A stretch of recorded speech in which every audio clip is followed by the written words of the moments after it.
À Noël, j'adore faire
Ahem. Bonjour. Ah, j'ai un retour. Je sais pas si vous l'avez vous aussi. Hmm.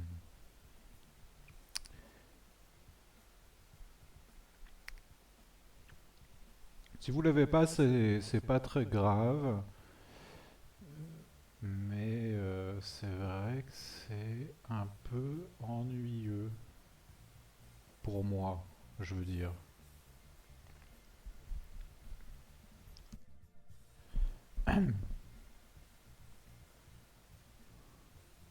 C'est toujours aussi amateur, hein. Ah, salut Victor, comment ça va? Ouais, bah ouais, j'ai pas livé depuis, donc voilà. J'ai fait une tentative.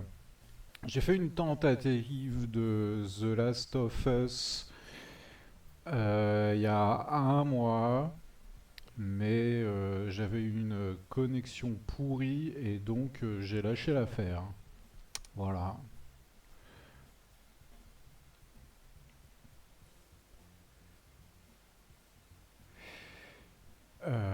Pourquoi j'ai un retour de son? Pourquoi j'ai ça?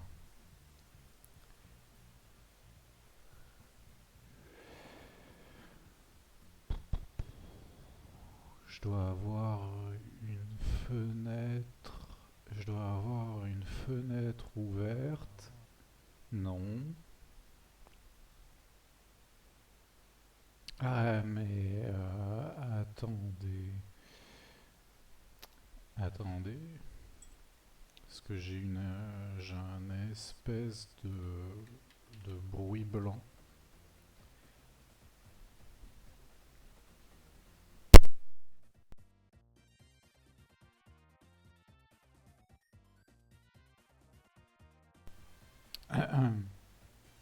Ouais, ça le fait toujours. Bon, attendez.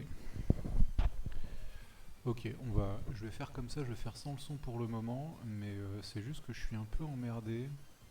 C'est juste que je suis un peu emmerdé avec ce retour de son là que j'ai, qui est un peu dégueulasse et qui est un peu désagréable pour moi.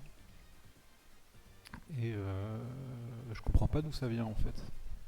Et comme là j'ai un peu démarré le truc en mode à l'arrache, comme j'ai un peu démarré le truc en mode à l'arrache, je me suis pas, j'ai pas trop regardé, je me suis pas intéressé au truc. Et donc je me retrouve avec cette espèce de retour bizarre. Donc bon bah déjà j'espère que on va voir comment ça se passe, mais c'est pas hyper top pour moi là. Attendez, quand je mets le micro c'est pas terrible. Ça me perturbe pas mal. Ouais, bon, j'espère que vous ça va. Écoutez, c'est le week-end, on est vendredi soir. Euh, c'est le week-end pour la plupart d'entre vous, j'imagine. J'espère que vous allez bien profiter de votre week-end, le dernier après les vacances de Noël, là aussi normalement pour la plupart d'entre vous. Euh, bon, écoutez, ça va. Fin d'année, c'est toujours dense au travail. C'est toujours très dense, mais écoutez, on fait avec, hein, on fait avec. Euh, aujourd'hui, c'est un peu particulier. Ce soir, c'est un peu particulier parce que je vais pas faire de jeu, je vais faire du just chatting. Je l'ai jamais fait. Et je vais le faire sur une vidéo de Dave Shake, qui est un YouTuber qui fait de la vulgarisation géopolitique, historique, ce genre de choses. Et dernièrement, là, il y a un mois à peu près, il y a un mois, il a fait une vidéo où où il parle de guerre nucléaire. Alors c'est pas une histoire de la dissuasion nucléaire, c'est pas un état des lieux actuel, les grands enjeux, etc. de la dissuasion nucléaire. mais c'est plutôt un espèce d'exercice de prospective en mode bon, qu'est-ce qu'on fait, qu'est-ce qui se passe s'il y a une guerre nucléaire qui se déclenche? C'est quoi comment ça va se passer, c'est quoi les conséquences, ce genre de choses. Et j'ai trouvé la vidéo assez intéressante. J'aime beaucoup ce que fait Dave de manière générale. J'ai trouvé la vidéo assez intéressante parce que à travers cette question-là, eh ben, elle amène pas mal d'autres sujets. On peut tirer un peu la pelote de qu'est-ce que ça va amener comme autre sujet.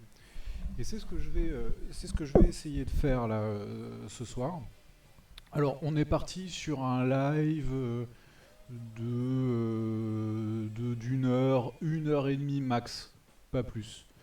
Parce que de toute façon, je vais devoir me barrer vers 8 heures, 8 heures et demie grand max. Et voilà, je pourrais pas aller plus loin. Donc, pour donner quelques petites précisions, ça c'est marrant, j'ai quelqu'un qui s'appelle Roadrunner qui m'a suivi. Le Roadrunner qui suit le Ville Coyote, c'est rigolo. Euh, Qu'est-ce que je voulais dire? Si t'es là d'ailleurs, salut à toi. Qu'est-ce que je voulais dire? Où est-ce que j'en étais? Ouais, Dave, pour donner d'où je parle, en fait, Dave, je le connais, on se connaît IRL, c'est un camarade, voilà, l'idée ici, c'est pas de...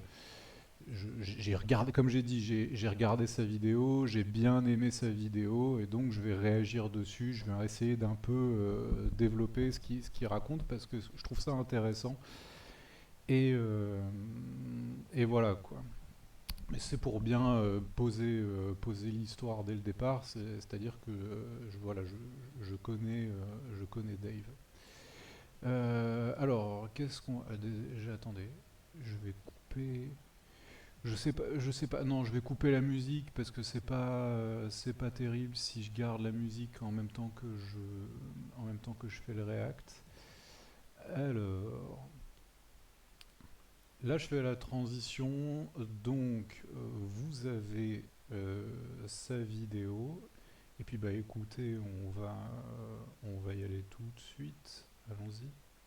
Alors, vous allez voir, je vais dérouler un petit peu, et puis comme ça, vous allez comprendre le principe. Je sais pas vous, mais j'ai l'impression d'entendre parler de menaces nucléaires depuis toujours. On parle des essais de la Corée du Nord, l'Iran qui aurait un programme secret. Alors, vous allez voir, il censure à chaque fois quand il dit nucléaire, parce que apparemment, il y aurait des risques comme quoi l'algorithme YouTube sélectionnerait en fonction des sujets. Moi, j'avoue, je connais pas ces sujets-là, mais je sais qu'effectivement, depuis quelques mois ou quelques semaines, je sais pas trop, je vois pas mal de YouTubeurs se plaindre de ce changement d'algorithme et que ça rend la plateforme assez imprévisible et du coup, on sait pas trop, on peut pas trop prévoir ces sujets, comment la plateforme va réagir, comment elle va les mettre en avant ou pas. Mais là, je suis pas spécialiste du sujet, mais je sais que c'est problématique pour les petits youtubeurs. Même dans la fiction, c'est un thème qui revient non-stop depuis les années 1950. Godzilla Minus One. Peut-être qu'on en fait trop, mais avec ma copine, on s'est déjà retrouvé à se demander ce qu'on ferait dans cette situation. Notre scénario, c'est à la seconde où on voit un flash à l'horizon, on attrape les chats et on se barricade dans la salle de bain. C'est la pièce la plus éloignée de l'extérieur, grosso merdo. Hop hop hop, serviette humide sous la porte pour limiter la circulation de l'air et on attend au moins 24 heures en essayant tant bien que Ça mal fait de beaucoup, oui. choper des infos. Et après, on prend la caisse et on se tire le plus loin possible. C'est rodé, hein, on sait ce qu'on a à faire. Vraie question, est-ce que parmi vous, il y en a qui ont déjà pensé à ça? En vrai, je pense qu'on y a déjà tous pensé. Genre, qu'est-ce qu'on fait s'il y a une explosion atomique? Où est-ce qu'on se réfugie? Comment on fait? Je crois il en parle un peu dans la suite de sa vidéo. Mais je voulais savoir si de votre côté vous étiez déjà posé la question. Moi personnellement oui, évidemment. Et bon, qu'est-ce qu'il y a à faire, hein? Ma foi, pas grand-chose. Le coût de la salle de bain et des serviettes humides, oui, pourquoi pas. Après, ça dépend où vous êtes par rapport à l'explosion. Si vous êtes à, je sais pas, à plusieurs kilomètres, voire dizaines de kilomètres, oui, ça peut être une solution. Si vous êtes dans l'ordre de la centaine de mètres, de toute façon, vous n'aurez pas le temps de réagir. Salut Lenny Sedai, bonsoir. Ici par curiosité, suite à ton message sur Bluesky, eh ben, écoute, bienvenue, installe-toi, profite. Et profite, je sais pas. Mais voilà, donc on réacte à la vidéo de Dave, à quoi ressemblera la guerre nucléaire. Et on vient juste de démarrer. Donc, c'est reparti. Bon, dans les faits, il y a peu de chances que ça nous protège de quoi que ce soit, mais voilà, au moins, t'as l'impression de contrôler quelque chose pendant l'apocalypse, quoi. Du coup, c'est nous qui avons un problème, ou vous aussi, vous y avez déjà pensé? Genre, c'est quoi votre plan, par exemple? On ne doit pas être les seuls, vu que le site NukeMap, qui permet de simuler les effets du... Alors, moi, mon plan, si jamais il y a une explosion nucléaire, c'est plutôt de rejoindre la cave ou le parking. Je pense que c'est pas une mauvaise solution dans la mesure où si l'explosion nucléaire est assez loin, le souffle, si vous êtes dans une cave ou un parking, il n'a pas trop de chances de vous atteindre parce qu'il va pas, en fait, il va pas creuser dans le sol, il va juste se propager à la surface du sol. Donc, si vous êtes relativement loin, a priori, c'est-à-dire là dans le cercle gris, mais il va détailler plus tard hein, dans la vidéo. Mais si vous êtes dans le cercle gris là, l'option cave, parking souterrain, c'est pas mal, à mon avis. Si vous êtes là, dans le centre, là, bon, on verra, mais bon, voilà quoi. d'une explosion. On reçoit plus de 10 000 visiteurs par jour. Mais dans les faits, est-ce que ça servirait à quelque chose? Qu'est-ce qui se passerait vraiment si un pays décidait de lancer une guerre?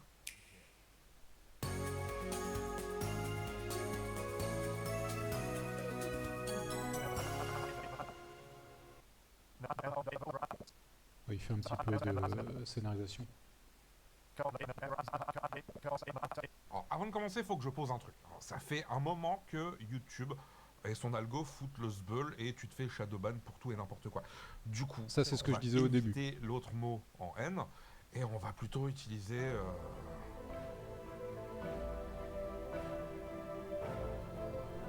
champignons. On va dire champignons. Alors avant d'imaginer une pluie de champignons, on va peut-être essayer d'expliquer le pourquoi du comment. On se retrouve avec plus ou moins 12 000 champignons éparpillés dans le monde.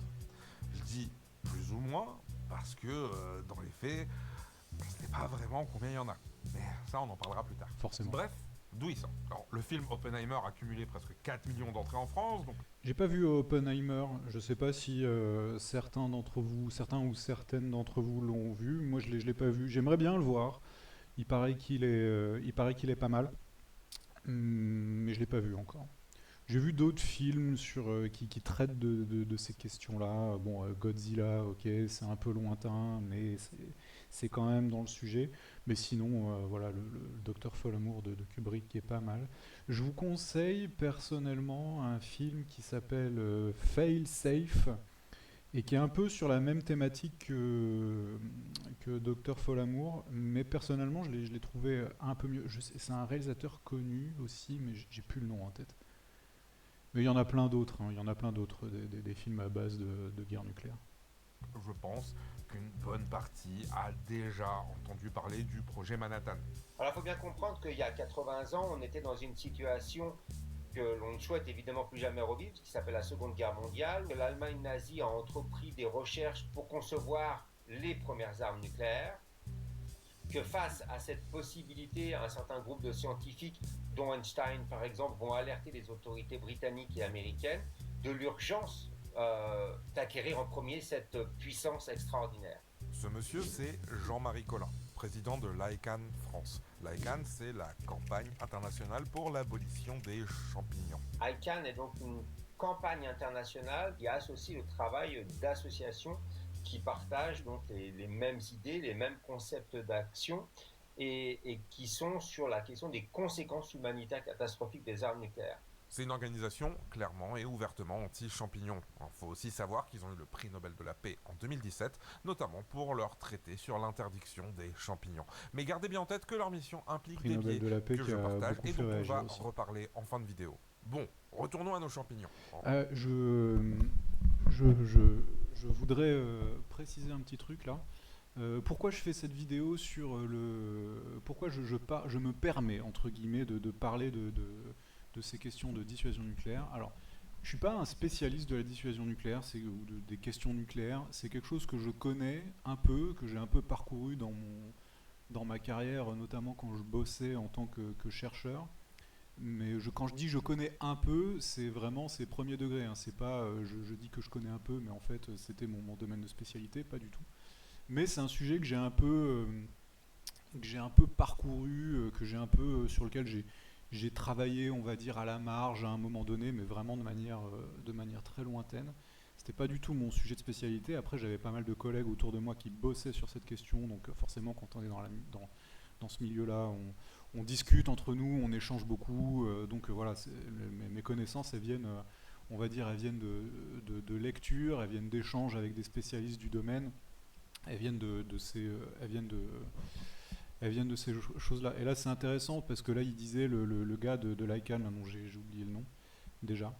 Il parlait c'est l'Allemagne nazie qui a commencé. Alors, pas vraiment, en fait, suite aux travaux de Marie Curie, on sait, enfin un peu dans la foulée, on sait qu'en gros, je vais vraiment grossir à très gros traits parce que là, pour le coup, je suis pas du tout scientifique.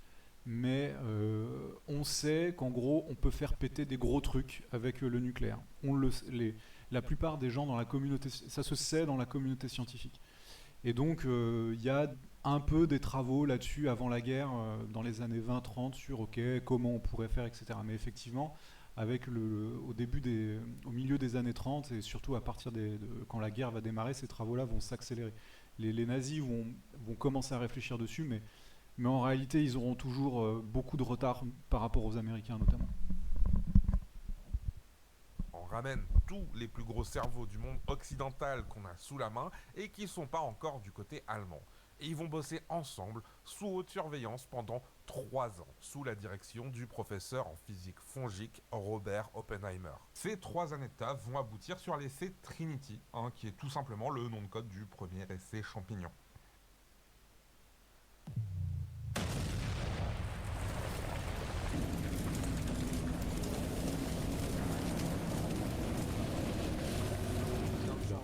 La guerre vient de changer, les dynamiques de pouvoir viennent de changer et 3 semaines plus tard, tout ça va être encore plus chamboulé.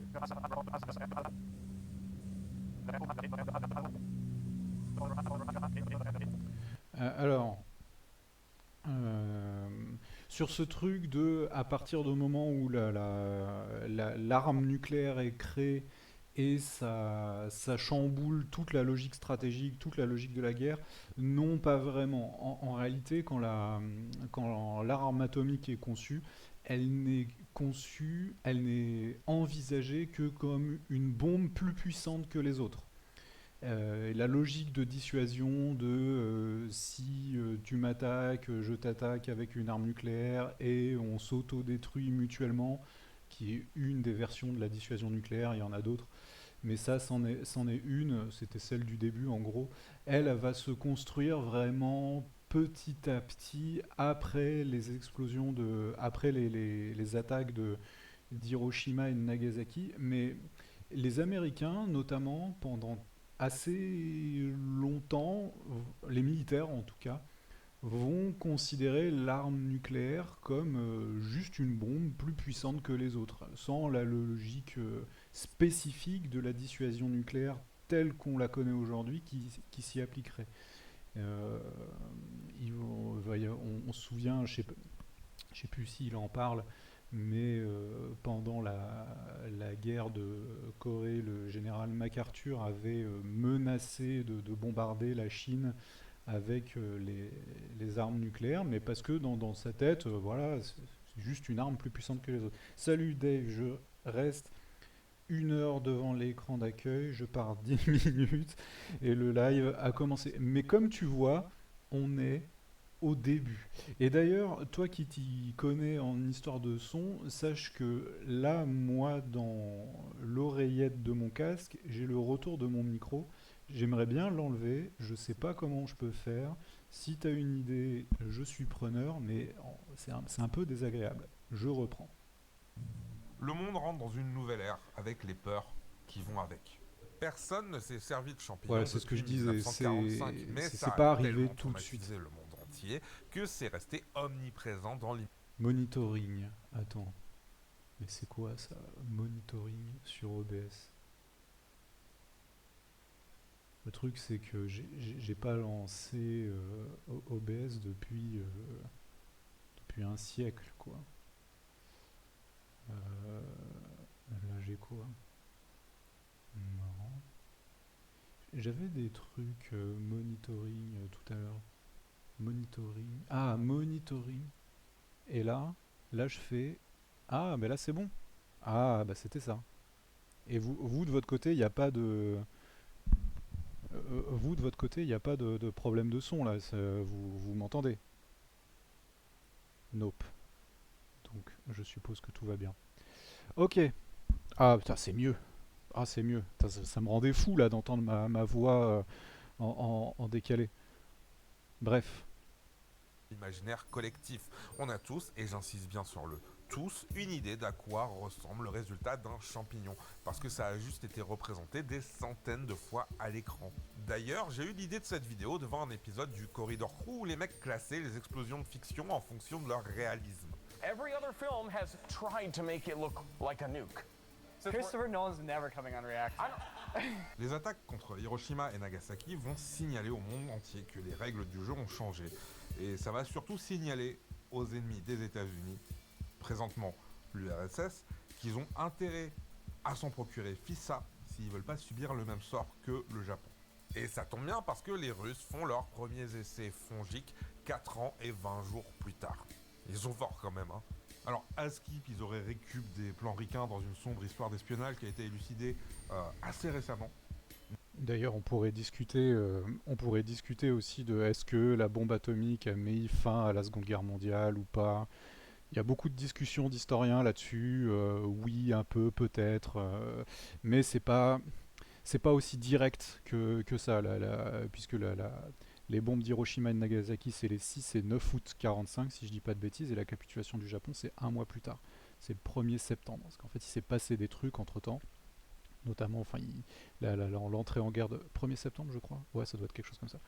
Et il y a eu l'entrée en guerre de l'URSS a déclaré la guerre au Japon entre-temps, parce qu'il ne l'avait pas fait. Donc ça aussi, c'est un truc qui a joué, mais bon, c'est autre sujet. Mais effectivement, au début, il n'y a que les États-Unis qui l'ont, et puis en 49, l'URSS se dote de sa bombe, et c'est vraiment à partir de là, en fait, que ce truc de dissuasion nucléaire que ce dialogue de dissuasion nucléaire va s'enclencher. Mais je vous garde ça pour une autre vidéo. Bref, à partir de là, ça va être la course. Les Britanniques font leur premier test en 1952, la France en 1960, la Chine en 1964, Israël dans la deuxième moitié des années 1960.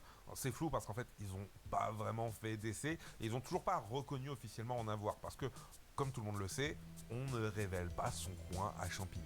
Ensuite, oui, c'est vrai, on ne révèle pas son coin en champignons, hein, si jamais vous vivez à la campagne. Moi, j'ai vu des gens s'embrouiller sur des histoires de coins en champignons. Donc, c'est vrai. Et sinon, ça c'est pour la petite blague, sinon pour revenir à Israël, en fait oui, ils n'ont toujours pas reconnu officiellement qu'ils avaient... ils ont toujours pas reconnu qu'ils avaient la bombe, mais on considère qu'ils l'ont un peu fait de manière détournée, je crois, c'était vers 2006, quand ils ont déclassifié des documents relatifs à la guerre du Kippour, dans lesquels Golda Meir évoque l'emploi de l'arme nucléaire. Et en faisant ça, en déclassifiant ces documents, on a Certains ont considéré que c'était une manière de reconnaître que Israël avait la bombe, mais de manière un peu détournée. Complètement zappé l'Afrique du Sud dans l'affaire. Mais l'Afrique du Sud avait commencé un développement, mais ils l'ont pas eu, je crois. Enfin, ils ne l'ont pas terminé. Mais ils ont renoncé, ils ont scrap leur programme après avec la fin de l'apartheid, je crois. Dont ça je sais pas, mais apparemment il aurait ensuite servi un peu le Pakistan, mais franchement j'en sais rien. C'est des trucs que j'avais entendus. Encore une fois, j'ai pas assez bossé. Les Anglais l'ont beaucoup fait en lien avec les Américains, ça je reviendrai sur ce truc-là. Et la France, oui, nous on l'a fait dans notre coin. Et la première bombe qui a pété en Algérie. On a l'Inde en 1974, le Pakistan en 1998 et enfin la Corée du Nord en 2006. Aujourd'hui, c'est 9 pays qui ont des champignons. Et ça, c'est sans compter les armes que les États-Unis et l'URSS vont installer un peu partout dans le monde. Et celles qui se baladent dans des sous-marins qui peuvent tirer n'importe où, depuis n'importe où. Parce que personne ne sait où sont ces sous-marins. Je suis pas certain qu'il y ait des armes nucléaires au Japon. En Corée et à Guam. Guam, c'est là. Oui, au Japon, je suis pas sûr. Bon, bref. Ils se baladent. Arrivé au pic de la guerre froide, dans les années 1960, on a déjà de quoi littéralement annihiler l'humanité sans avoir envoyé le moindre soldat où que ce soit. Et ça, c'est juste avec 5 pays en possession du bousin à l'époque. Bon, après, dans les 5 pays, c'est surtout, pendant la guerre froide, en tout cas, c'est surtout quand même l'URSS et les États-Unis. La France et tout, on a des têtes, mais quand même moins que les. Enfin, les URSS, l'URSS pardon, et les États-Unis, c'est absurde. Non seulement ils peuvent vitrifier l'entièreté de la planète, mais genre plusieurs fois, quoi.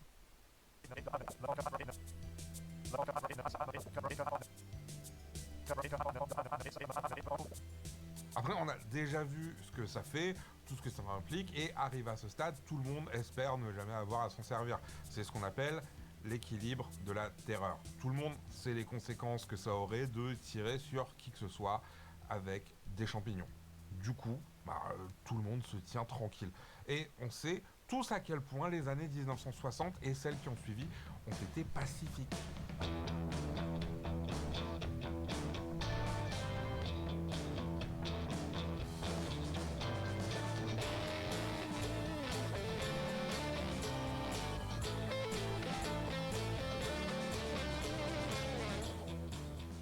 Non, on va juste taper sur de plus petits pays où on se tape dessus par pays interposés. Guerre par proxy, tout ça, tout ça. Mais tout le monde a très bien conscience du danger qui traîne dans le fond et on continue d'entasser des champignons pour foutre la pression aux petits voisins. Entre 1960 et 1970, on est passé d'environ 20 000 champignons en stock à 38 000.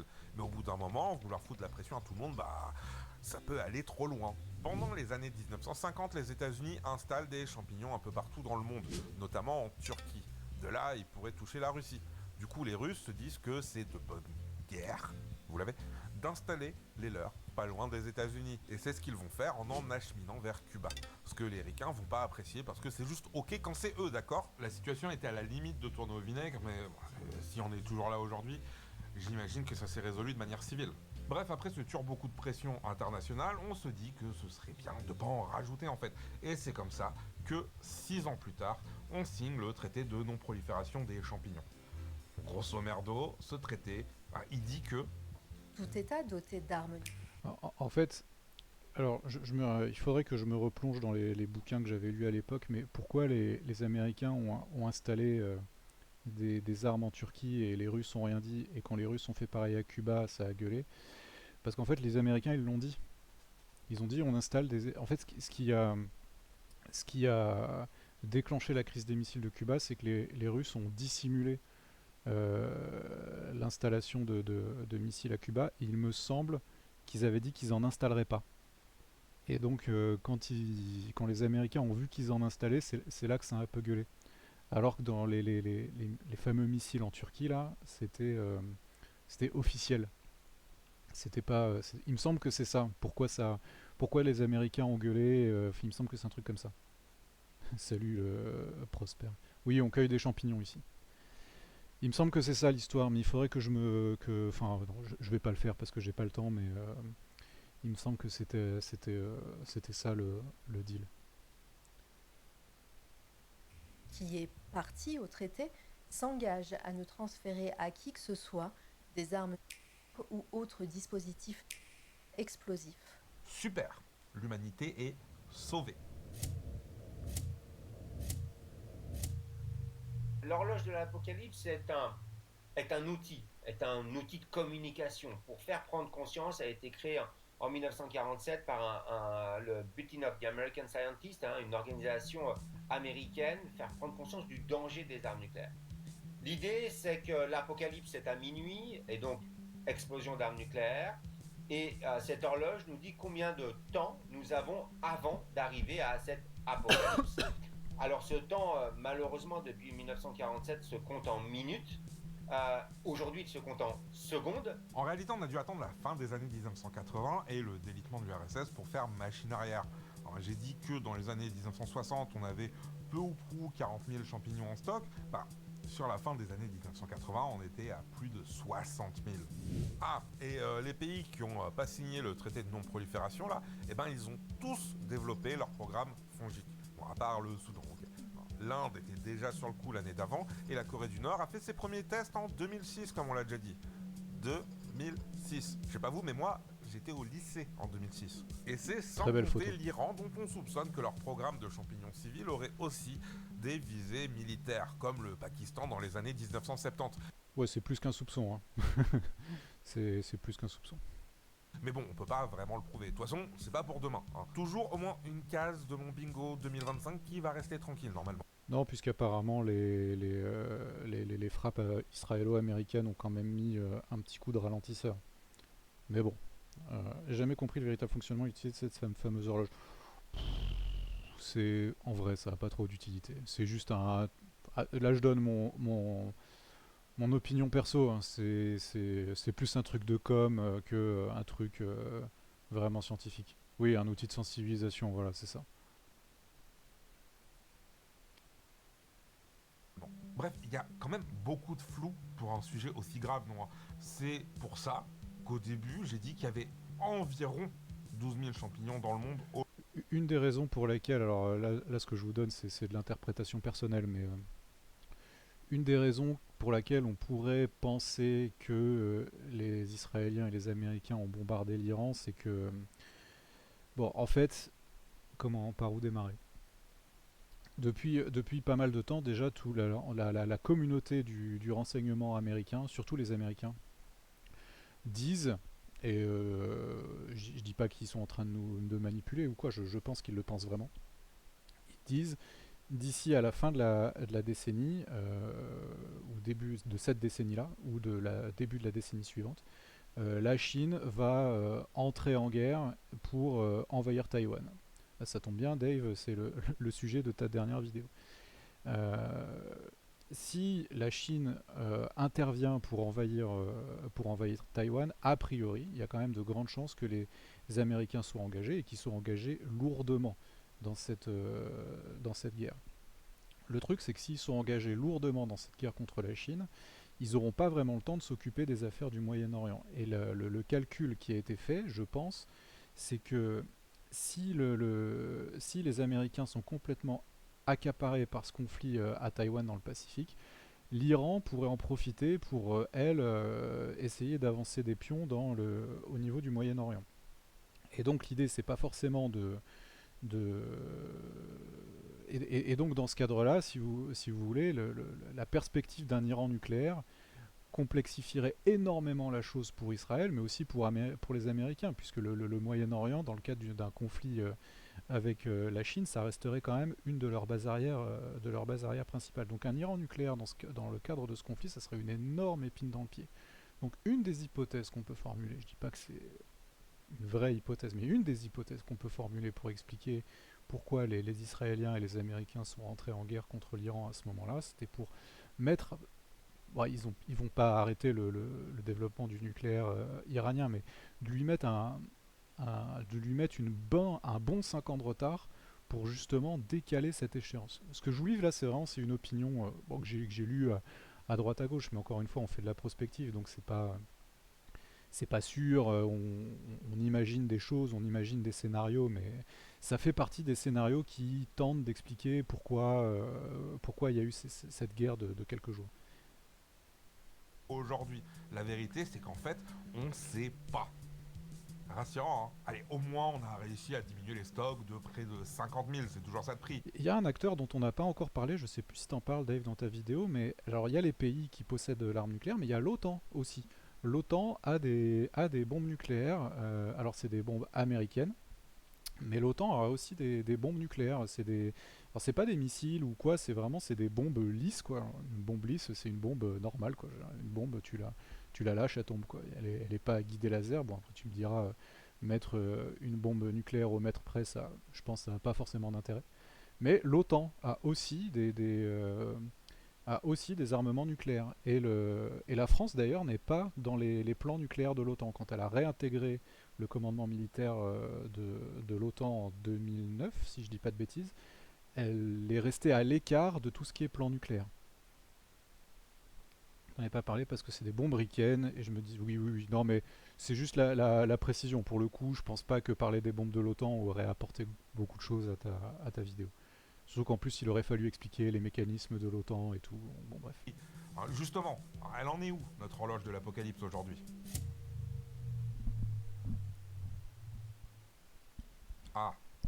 Bon, la vérité, c'est qu'aux dernières nouvelles, on sait toujours pas prédire l'avenir, et si on a réussi à éviter le pire au max Je savais pas, on est d'accord que toutes les armes nucléaires prépositionnées en Europe de l'Est. Il y a pas de. Je crois pas qu'il y ait d'armes. Alors, ça dépend ce que tu entends par Europe de l'Est. Alors, déjà, oui, elles sont toutes américaines, mais sous contrôle de l'OTAN. Donc, les Américains sont propriétaires de la bombe, mais pas de son usage. Je sais pas si c'est clair ce que je dis. Euh, et en gros, il y en a. Ouais, c'est ça. Donc, il y en a de. C'est public, hein, les endroits où il y a les. Enfin, c'est public. Ouais, je crois qu'on a le nom des bases. Il y en a en Turquie, il y en a aux Pays-Bas, en Allemagne, je suis pas sûr, en Angleterre. Bon, bref, j'ai pas la liste, mais vous pouvez la retrouver sur internet. de la guerre froide, on devrait être tranquille aujourd'hui, non?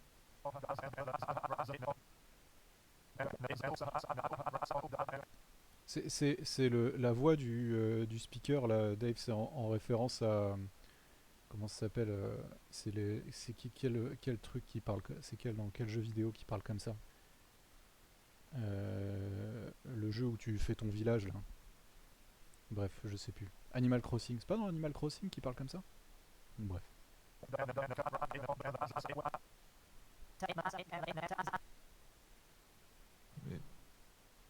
Mais t'es pas censé être dans la TV, toi? Ouais, c'était en Bretagne. Tout est à l'est. Ok, d'accord. Donc, Ah voilà, je suis le premier à spotter que ça vient d'Animal Crossing. Excellent. J'ai hésité entre ça ou Starwing. Mais je me suis dit que Animal Crossing c'était plus plausible. à quoi ça ressemblerait une escarmouche fongique? Ah là, ça devient On n'utilise intéressant. vraiment pas assez le mot escarmouche. Oui. Escarmouche. Déjà, la plupart des pays ont une politique du c'est pas moi qui tirerai en premier. Sauf genre la France. Mais même avec ce genre de... Alors, oui, mais c'est un peu particulier. La France, effectivement, elle a une doctrine assez particulière. Euh, alors la France aussi, quand elle se dote de la bombe nucléaire, de l'arme nucléaire, elle a ce truc particulier que elle, par rapport aux US, aux Américains et à l'URSS, elle est dans une situation un peu spéciale, c'est-à-dire c'est un petit pays et elle est pas. L'Angleterre c'est différent parce que la dissuasion britannique elle est très liée à la dissuasion américaine.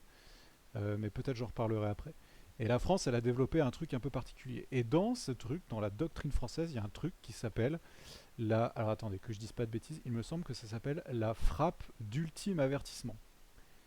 Et le concept de ce truc, c'est quand même un peu spécial, quoi. Le concept de la frappe d'ultime avertissement, c'est en gros, vous avez un pays doté. Alors quand on dit pays doté, ça veut dire doté de l'arme nucléaire, mais dans l'usage, le langage des sachants, n'est-ce pas? Quand on dit pays doté, ça veut dire pays doté de l'arme nucléaire.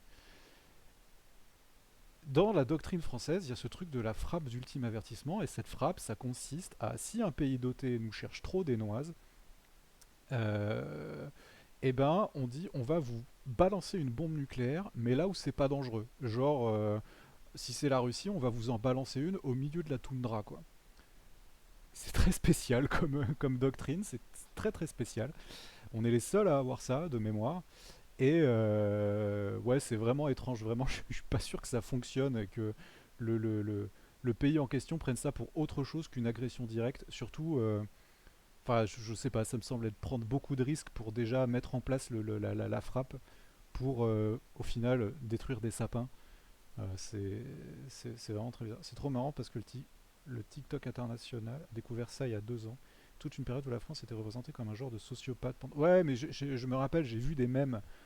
J'ai croisé des mèmes là-dessus. Mais c'est un truc qui enfin, ça date, hein, ça date alors je sais pas à quel moment c'est apparu dans la doctrine nucléaire française, mais c'est un truc qui date et qui est public. Enfin, qui est connu depuis assez longtemps. Je voulais dire autre chose, mais j'ai oublié. Je me suis dit, je vais pas le dire parce que sinon je vais encore dériver et je vais perdre le fil de ce que j'étais en train de dire. Mais je voulais dire quelque chose, j'ai oublié. C'était quoi le fil de ma pensée? J'étais parti sur la frappe d'ultime avertissement. Ah, je sais plus. Merde. Une doctrine particulière, ça inclut les déclarations foireuses du président sur les... Ouais, on y reviendra, mais j'en reparlerai de ça. Salut, Don Quichork.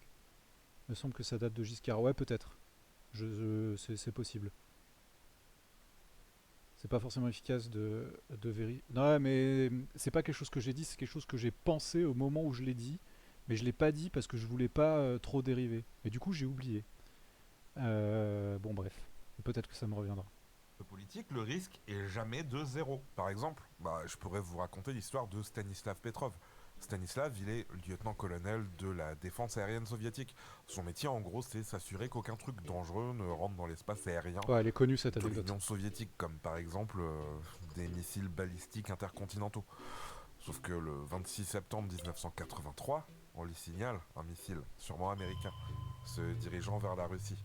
Puis 2, puis 3, puis 4, puis 5.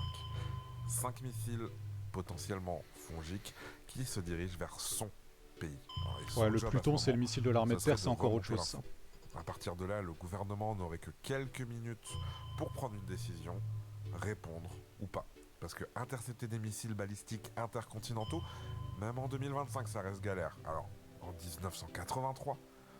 Sauf que Stanislav, il se rappelle des discussions et conférences qu'il a entendues sur le sujet. Alors, si les États-Unis décidaient de tirer sur l'URSS, ce serait pas avec 1, ni 2, ni 3, ni même 4 ou 5 missiles intercontinentaux.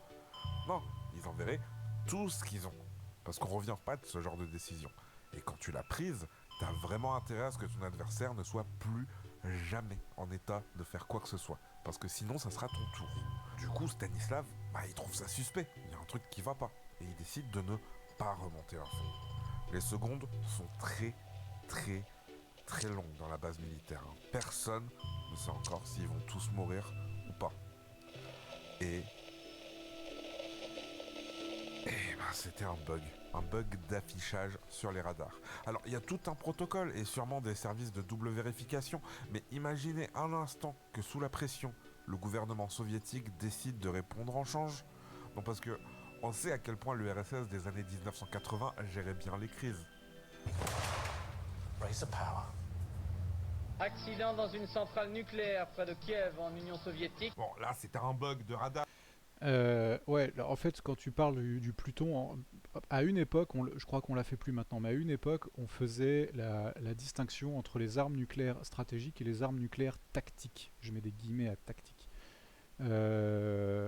Tactique étant des armes nucléaires qu'on utilise contre les forces militaires de l'ennemi. Forces nucléaires stratégiques étant plutôt des choses qu'on va utiliser, alors contre de armes du champ, ouais, ça doit être ça. Qu'on utilisait contre des objectifs plus lointains et plus donc stratégiques. Et pour revenir à ce que disait Dave dans la vidéo sur l'anecdote du russe là, en fait oui, quand un pays s'apprête à utiliser des armes nucléaires, il fait un all-in. Il fait un tapis. Il joue sa survie, il joue son existence. Donc en fait, un pays qui s'apprête à conduire une frappe nucléaire, ça se voit. Ça se voit. Ouais, ça se voit. Parce qu'il va mettre en place plein de choses, il va mettre en place tout un tas de mesures pour se protéger au maximum de la réplique, surtout s'il se met à frapper un pays doté, parce qu'il sait que le pays, on part du principe que le pays en face va forcément répliquer. Et donc, si vous faites ça, il y aurait, enfin, je sais pas, il y aurait, je pourrais pas rentrer dans les détails parce que j'y connais rien, mais un pays qui s'apprête à utiliser son arme nucléaire, en gros, vous auriez des mouvements partout entre les bases nucléaires, entre les autorités qui iraient se dissimuler. Il y aurait il y aurait peut-être une forme de loi martiale, voire un état de siège qui serait passé 1 ou 2 jours avant pour éviter que les populations ne se retrouvent partout et soient ingérables. Donc vraiment, le fait qu'on fasse 0-1 dans le domaine de la dissuasion nucléaire, c'est quand même très très improbable. Je veux dire, vraiment, c'est vraiment quelque chose qui se verrait, un pays qui s'apprête à utiliser son arme nucléaire. Parce que les enjeux sont tellement énormes qu'en fait, il peut pas juste utiliser ses armes comme ça et puis ok, je vois ce qui se passe. Non, il y aurait une préparation en amont qui serait énorme et qui se verrait forcément. Mais maintenant, imaginez ça à l'ère des hackers et des générateurs IA, le tout avec une classe dirigeante qui a l'âge de nos parents qui ont cru que le pape François il avait été arrêté par la police parce qu'ils l'ont vu sur Facebook. Mais ça c'est tellement vrai. On en avait parlé, je crois, Dave. C'est tellement vrai. Les gens qui nous dirigent, c'est les oncles gênants dans les groupes Facebook qui partagent des trucs conspi, quoi.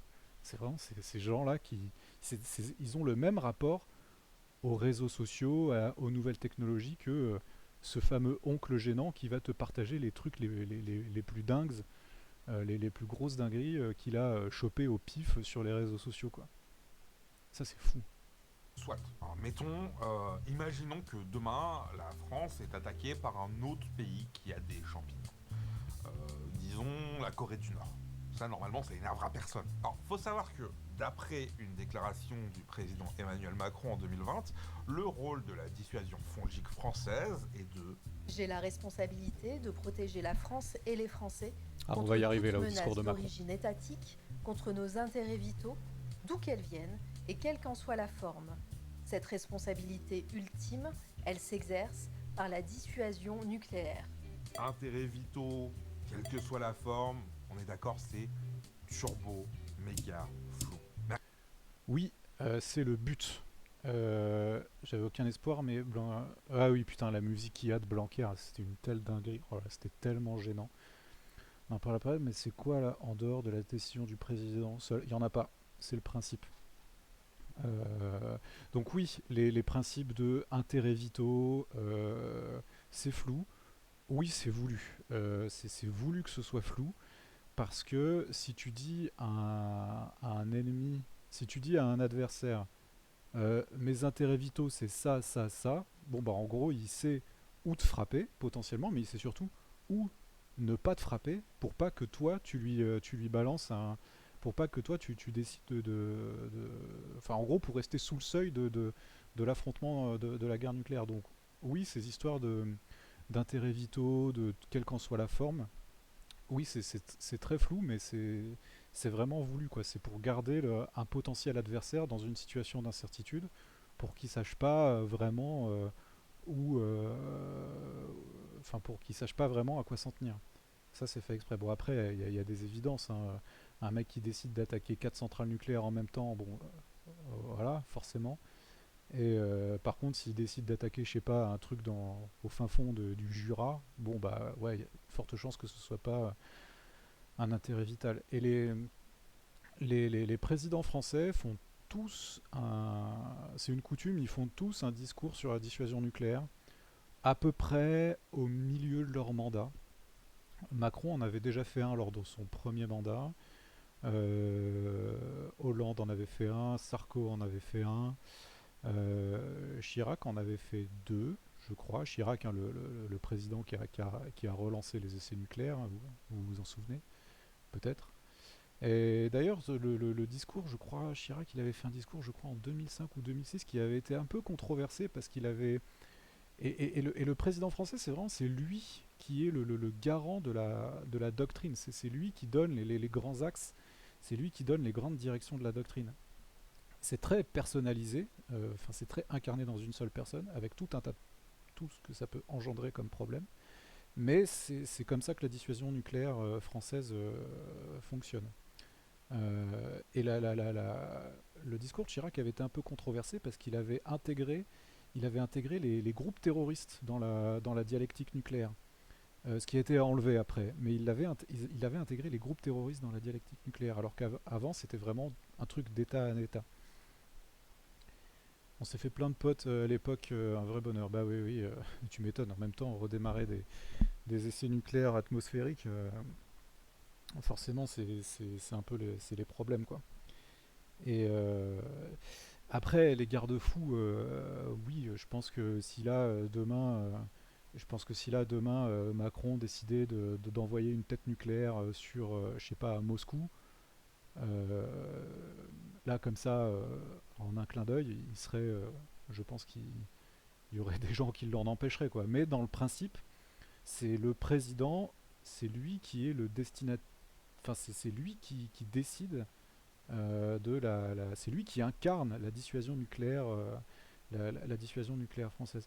Et d'ailleurs, c'était Giscard d'Estaing, je crois, longtemps après sa présidence, longtemps après son mandat, il y avait un journaliste qui lui avait posé la question, mais si jamais vous aviez dû activer l'arme nucléaire, est-ce que vous l'auriez fait? Et lui, il avait répondu non, je l'aurais pas fait. Et ce qui avait créé beaucoup de remous, quoi, ce qui avait créé beaucoup de remous, quoi, parce que là, c'était quand même un aveu de faiblesse, hein, qui était quand même assez significatif. Allez, on joue le jeu. Les intérêts vitaux du pays sont menacés par la Corée du Nord. Mettons que des infrastructures critiques se font pirater, qu'un de nos sous-marins est touché et la forme que le président choisit, c'est un champignon. Enfin, la forme de réponse, hein, pas sa forme à lui. Du coup, il se passe quoi? Alors, en tant que Français, je pense que la plupart d'entre vous ont déjà entendu parler d'une certaine mallette fongique, hein, qui génère beaucoup de fantasmes depuis des années. Ben non, il n'y a pas de mallette qui transmet et qui transporte les connes. Donc, inutile d'aller voler la mallette du président ou de son aide de camp, elle n'existe pas. Pour des raisons de sécurité, on ne connaît pas exactement le fonctionnement de tous. Moi, je serais toi, je l'aurais fait mettre la tête de Macron avec un champignon. Enfin, Macron Toad, je pense que ça aurait pu être rigolo. Bousin, Avec le bruitage de sa voix dans Mario Kart, là, quand il tombe.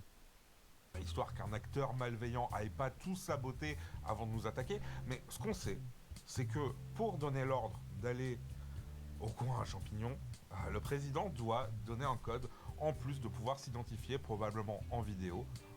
Oui, on va beaucoup utiliser le conditionnel dans ce segment. Ce code, il l'a toujours sur lui, ou pas loin, caché dans un objet anodin, d'après Giscard. C'est pas commun de citer Giscard. Celui-ci, qui change périodiquement et qui doit toujours être porté sur soi, ou du moins à courte distance par un collaborateur, permet d'authentifier celui qui détient le pouvoir suprême, celui de donner l'ordre de déclencher le feu nucléaire. Il est le seul à pouvoir donner l'ordre de l'emploi. Si jamais le président est dans l'incapacité de donner cet ordre, c'est le président du Sénat qui a l'autorité de donner cet ordre, puisque c'est le deuxième personnage de l'État français. Putain, imaginez Gérard Larcher donner l'ordre d'emploi de la dissuasion nucléaire, c'est quand même... c'est particulier comme exercice mental. Etc. Il y a une chaîne de dévolution qui est extrêmement précise. Il ne lui faut la validation de personne. Si le président prend la décision et s'identifie correctement, ça part et c'est marre. Par exemple, si ça devait arriver au moment où j'écris ce script, ce serait Emmanuel Macron qui donnerait l'ordre à Fabien Mandon. Bon, ça y est, l'ordre est donné, les champignons sont partis vers la Corée du Nord. Maintenant, qu'est-ce qui se passe? On va prendre le pire des scénarios. Déjà, normalement, l'attaque nord-coréenne aura activé l'article 5 du traité de l'Atlantique Nord. Alors article 5 qui dit Si un pays de l'OTAN est victime d'une attaque armée, chaque membre de l'Alliance considérera cet acte de violence comme une attaque armée dirigée contre l'ensemble des membres et prendra les mesures qu'il jugera nécessaires pour venir en aide au pays attaqué. Alors là, c'est intéressant. Attendez, je vais mettre en arrière. On a coutume de dire qu'avec ce fameux article 5, alors il faut savoir que le traité de l'Atlantique Nord, c'est 10 articles, donc c'est très très court. Bref. Et donc il y a ce fameux article 5 qui est celui dont on parle tout le temps. Et dans la croyance commune veut que si un pays de l'OTAN est attaqué, tous les pays de l'OTAN vont automatiquement rentrer en guerre contre l'agresseur. C'est pas vraiment le cas. En fait, si vous lisez l'article, considérez qu'un acte armé dirigé contre l'ensemble des membres et prendra les mesures qu'il jugera nécessaires pour venir en aide au pays attaqué. Les mesures qu'il jugera nécessaires. Donc en fait, ça pourrait être juste, je sais pas moi, l'Allemagne qui décide d'envoyer des casques lourds à l'Ukraine. Bon, l'Ukraine n'est pas dans l'OTAN, mais vous avez compris l'idée. En fait, c'est pas la défense. On part du principe qu'elle est automatique. On dit qu'elle est automatique, mais en réalité, elle n'est pas tant que ça. Et c'est pour ça qu'aujourd'hui, vous avez autant d'interrogations sur si la Russie attaque un des 3 pays baltes. Est-ce que vraiment l'Espagne, est-ce que ou même la France ou l'Angleterre va se bouger pour aller défendre ce pays balte? Modification récente des USA sur l'article 5. J'ai aperçu, oui, mais après les USA maintenant, on en reparlera, mais bon, c'est quand même un peu compliqué, quoi. Pour venir en aide au pays attaqué. ce qui, dans notre cas, implique 2 pays avec des champignons en plus de la France. Bon, c'est pas vraiment... Je sais pas d'ailleurs si les missiles nord-coréens, ils ont la capacité technique d'atteindre le territoire français, le territoire métropolitain. Parce que je pense que Tahiti ou la Nouvelle-Calédonie, ça doit être à portée. Je veux bien voir l'état du débat public s'ils ont... Ouais, non mais... ça sera comme avec l'Ukraine, mais en pire, quoi. garantie que les États-Unis nous défendent dans la situation actuelle de fin 2025. Ouais, voilà. Mais laissez les choses se faire. La France répond avec... Ça m'a fait beaucoup rire la carte du risque déployée comme une carte en mode carte d'état-major. Bref. Ces champignons sur la Corée du Nord. Le Royaume-Uni se tient possiblement prêt à utiliser les siens parce que, article 5 de l'OTAN, le principal allié de la Corée du Nord, la Chine, répond en change et il décide aussi de viser les États-Unis au passage parce que de toute façon, ils vont aussi rentrer dans l'histoire à un moment ou à un autre. Les États-Unis répondent donc aussi, ce qui provoque une réponse de la Russie et potentiellement d'Israël en soutien aux 10 États-Unis. L'intervention d'Israël gâchette le Pakistan, qui va lui-même gâchette l'Inde et Apocalypse. Alors, oui, ça c'est un scénario qui est probable dans une situation si on était encore dans une situation de guerre froide. Maintenant, avec le monde actuel tel qu'il est, c'est-à-dire plus sous la logique des bipolaires, des 2 blocs, mais sous une logique très multipolaire, je suis pas sûr qu'il y aurait autant d'automatisme. Alors, un conflit nucléaire entre France, Corée du Nord, c'est pas le truc le plus probable. Mais admettons entre l'Europe et la Russie, ça tourne au vinaigre et qu'à un moment vous ayez la Russie qui décide de tirer. Déjà, si ils le feraient que s'ils ont la garantie que les États-Unis ne répondront pas. Parce que si les États-Unis répondent ou s'il y a un flou sur l'attitude que va adopter les États-Unis, en réalité, la Russie, ils vont d'abord frapper les États-Unis, parce que c'est eux qui deviendraient la menace principale, et ensuite ils taperaient la France. Et je dis bien la France, parce qu'en réalité, en Europe, la France, on est le seul pays à avoir une vraie dissuasion nucléaire. Qu'est-ce que j'entends par vraie dissuasion nucléaire? C'est-à-dire qu'on est complètement souverain sur l'usage de nos armes atomiques. Alors on a 2 moyens d'utiliser l'arme atomique en France. On a les sous-marins nucléaires lanceurs d'engins, il y en a toujours un en permanence à la mer. On peut en mettre un deuxième mais la règle c'est 1 en permanence. Et on a des avions aussi, on a des Rafales qui portent un missile de croisière. Et ça, nous, on est souverain sur notre dissuasion nucléaire. Je voulais en parler, mais la dissuasion nucléaire britannique, elle est un peu particulière. Eux, ils ont que des sous-marins nucléaires, lanceurs d'engins, et le missile qu'ils utilisent est américain. Ce qui fait que s'ils veulent tirer leur missile nucléaire, ils sont obligés de demander l'autorisation aux États-Unis. Ils ne peuvent pas le tirer tout seuls. Ils pouvaient à une époque utiliser leur dissuasion nucléaire seuls quand ils avaient des bombardiers nucléaires, mais ils les ont plus depuis les années 90. Ils n'ont plus de dissuasion nucléaire aéroportée depuis les années 90. Et donc depuis, leur arsenal nucléaire, leur dissuasion nucléaire est intimement lié avec les États-Unis. Ils ne peuvent pas tirer tout seuls. Ah bah, j'avais choisi le Pakistan, après j'ai pensé vraiment inoffensif. Oui, non mais je comprends l'idée. Mais ce que je veux dire, c'est que même dans cette situation-là, dans cette situation où les États-Unis seraient complètement, se découpleraient complètement de l'Europe, en fait, la Russie, elle frapperait en priorité la France, parce que c'est la France qui est le plus menaçant sur cet aspect. Et en fait, je pense que ça s'en tiendrait là, parce que je ne pense pas que la Chine réagirait, je ne pense pas qu'Israël réagirait, et l'Iran et le Pakistan et l'Inde, ils resteraient dans leur coin. Donc en fait, on n'aurait pas ce mécanisme qu'on avait, qui était un peu la règle, même si heureusement on l'a jamais vu se déclencher, mais qui était un peu la règle durant la guerre froide, où s'il y en a un qui tire, c'est un peu le Mexican standoff, là, et tout le monde tire d'un coup, quoi. On a même la capacité de se venger une fois mort, la grande classe. Ouais. On parle du Royaume... Oui, j'ai parlé vite fait du Royaume-Uni pour dire que leur dissuasion nucléaire était aujourd'hui un peu particulière dans le sens où ils sont pas pleinement souverains sur leur dissuasion nucléaire. Ils peuvent pas décider de tirer un missile tout seuls. Ils sont obligés de demander aux Américains parce que le missile qui est dans leur sous-marin est américain. Et donc ils peuvent pas l'utiliser tout seuls. Donc voilà, c'est... ok, pour le besoin d'autorisation sur les sous-marins US. Voilà. Mais avant, ils avaient des bombardiers nucléaires, mais depuis les années 90, ils les ont plus. Nous, en France, on les a gardés. On a toujours.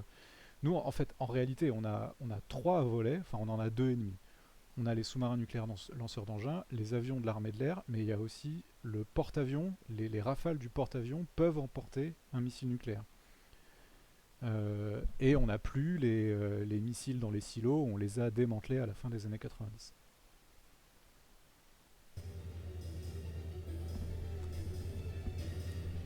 C'est allé très très vite. Alors, très certainement en moins d'1 heure. Alors, cette chaîne de dominos digne du déclenchement de la Première Guerre mondiale nous amène... Je suis pas sûr que ça prendrait 1 heure, hein. Je pense que ça prendrait plus de temps. Surtout, encore une fois, ça dépend de quel est le niveau d'alerte. Aujourd'hui, on n'a plus cette capacité le président, en fait, aujourd'hui, si, admettons, il prend son téléphone, il dit go feu nucléaire, en fait, le missile, il va pas partir instant. Pendant longtemps, on a gardé les avions sur les bases aériennes. Ils étaient tout le temps en bout de piste, et c'est resté mais pendant longtemps, hein, je sais plus pendant combien de temps, mais c'est resté pendant longtemps.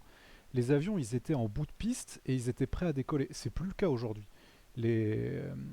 Parce qu'encore une fois, on part du principe que s'il y avait une crise avec une potentialité de déclenchement de guerre nucléaire, en fait, on la verrait venir. Et en fait, oui, on la verra venir. Et aujourd'hui, les missiles nucléaires, ils ne sont pas sur les bases où il y a les avions nucléaires. Il faut les transporter. Ils ne sont pas au même endroit. Donc ça prendrait du temps, ça prendrait plus d'1 heure. Il faut les amener, il faut les monter, etc. Un SNLE, c'est pareil, il faut qu'ils se mettent en position de tir. Et là, je ne sais pas exactement combien de temps ça prend, mais je sais que c'est pas instant, quoi. C'est pas genre, vas-y, le SNLE, tu tires et paf, il y a le missile qui part. Ça met beaucoup plus de temps. Enfin, beaucoup plus, je ne saurais pas vous dire l'échelle, j'en sais rien. Mais ça prend du temps. À quel point c'est interceptable un missile délivré par Rafale? Bah non, on sait pas, puisque on a... En fait, c'est un missile de croisière, donc c'est pas un missile balistique, un missile balistique, en fait, à partir du moment où il est tiré, tu peux à peu près deviner où il va tomber.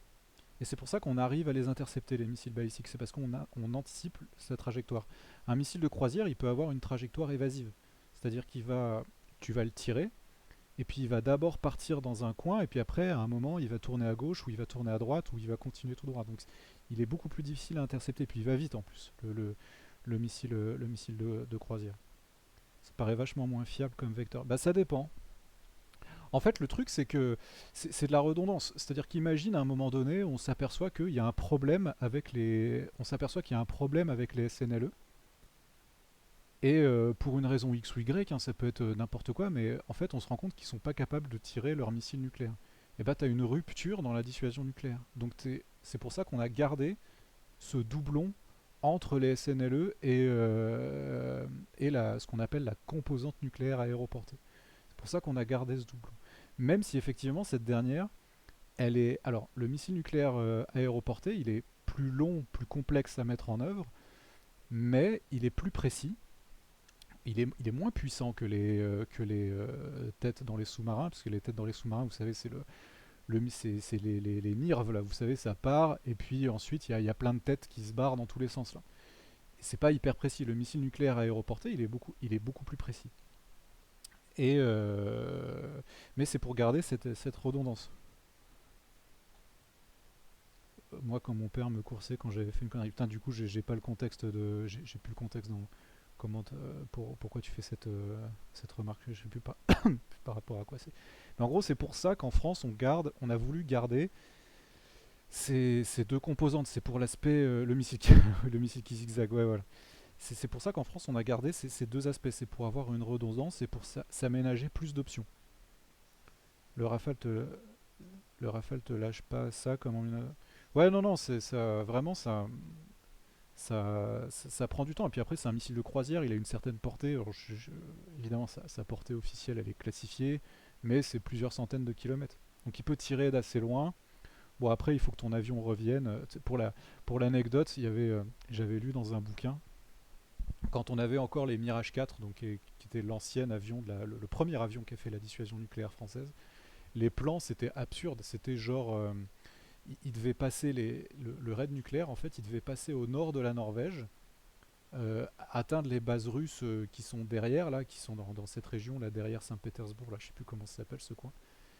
Et en gros, il lâchait sa bombe, et après, le plan, c'était ouais, vous revenez, mais vous n'avez pas assez d'essence, vous n'avez pas assez de pétrole dans les avions pour revenir, donc en fait, bon, bah, vous vous éjecterez au-dessus de la Norvège, et là, vous aurez des partisans qui viendront vous récupérer. Ouais, c'est comme ça qu'ils présentaient le truc, quoi. Bon, en gros, vous êtes mort, quoi. C'était un peu le fusil à un coup, quoi. Vous tirez votre bombe mais bon, une fois que vous avez tiré votre bombe, merci, au revoir, quoi. On sait pas si vous allez revenir. Mais bon, voilà, c'est pareil. Un SNLE qui tire son missile, en fait, il est instantanément repéré, et en fait, il se fait zigouille instant, quoi. Il tire son missile, mais à partir du moment où il tire son missile, la terre entière sait où il est. Et donc à partir de là, on le retrouve. Excellent scénario de film, ouais, de ouf. Ouais, c'est pour... Non, mais avec ces histoires-là, on fait plein de scénarios. C'est comme tout à l'heure, je voulais dire un autre truc, mais j'ai oublié. Mène à minuit sur l'horloge de l'apocalypse. La guerre fongique a commencé et sûrement déjà fini. Mais pour nous, gens de tous les jours, qu'est-ce que ça veut dire ? Aujourd'hui, c'est l'arme la plus puissante qui existe sur Terre. Il n'y a pas une seule arme conventionnelle qui arrive à ne serait-ce qu'un seul pourcent de la plus ouais, donc il y a eu plein de trucs et cet effet de puissance absurde utilisé. Va se concrétiser par une énorme boule de feu qui va, selon cette puissance, encore une fois, brûler entièrement tout ce qui existe sur quelques centaines de mètres ou plus, qui va enclencher un effet de souffle et qui va être l'effet destructeur majeur aujourd'hui. Pour se donner une idée, j'ai utilisé le site NukeMap qui se base sur les données de Google Maps, mais aussi les infos déclassées disponibles sur différents modèles de champignons. Alors, dans ce cas, on va prendre Paris et ce qu'on sait des champignons nord-coréens testés en 2017. Globalement, c'est équivalent à 10 fois la puissance de celui largué sur Hiroshima. Et donc, on se retrouve avec ça. Maintenant, on va le décortiquer. Là, je vais vous afficher en parallèle les conséquences d'une explosion au sol et dans l'air. Alors, les conséquences ne sont pas les mêmes.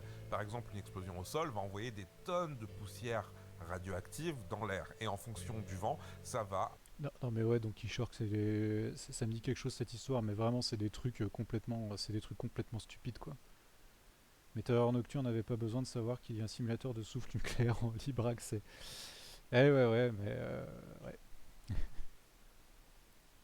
Affecter une zone beaucoup plus grande, alors qu'une explosion atmosphérique va causer plus de dégâts matériels. Après, gardez en tête que ça reste une simulation et il y a plein de facteurs qui font que ça peut absolument ne pas se dérouler comme ça. Ouais, la météo notamment, il y avait quelqu'un que je connaissais qui m'avait expliqué une fois qu'apparemment la météo ça change énormément.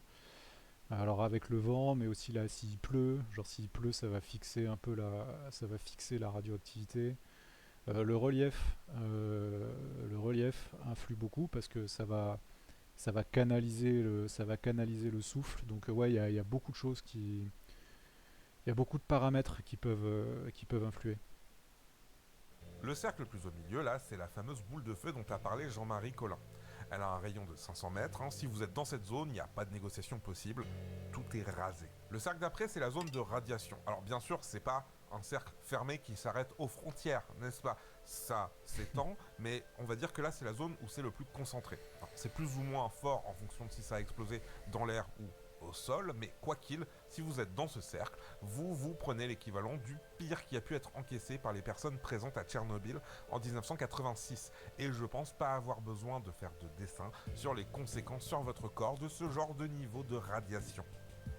La zone suivante, c'est celle de l'onde de choc principale. Le souffle dégagé par l'explosion va raser une bonne partie des bâtiments résidentiels, ce qui va rajouter une source de danger pour les personnes présentes sur place. Et c'est bien évidemment sans compter les incendies qui vont partir des installations électriques endommagées. En plus des hôpitaux rasés et des casernes de pompiers, il y aura aussi plus d'ambulances. Les premiers secours dans cette zone, c'est mort, quoi. Ils vont devoir venir d'ailleurs. Ça, c'est ce que je disais en début de live. En gros, quand Dave racontait son histoire de je me mets dans la salle de bain avec mes serviettes mouillées. Bon, vous vous doutez bien que si vous êtes là, dans ce truc-là, bon, la baignoire et les serviettes mouillées, disons que bon, ça va pas être très efficace. Après, plus loin, ça peut être efficace. Et c'est là où je disais que à partir du moment où, alors la boule de feu, à partir du moment où vous êtes dans le rayon de la fameuse boule de feu, c'est foutu. Alors que dans un frigo, j'ai la ref évidemment, très facile. Quand vous êtes dans le rayon de la boule de feu, en fait, il fait tellement chaud dans une boule de feu nucléaire que, en fait, même si vous êtes protégé, la chaleur va quand même, va quand même vous tuer, quoi. C'est-à-dire que, je sais pas si vous avez déjà vu, par exemple, quand il y a moi j'ai déjà vu des images comme ça où vous avez des insurrections. Et vous voyez des fois les insurgés, ils balancent plein de cocktails Molotov sur des blindés. En gros, le cocktail Molotov, il va pas percer le blindage.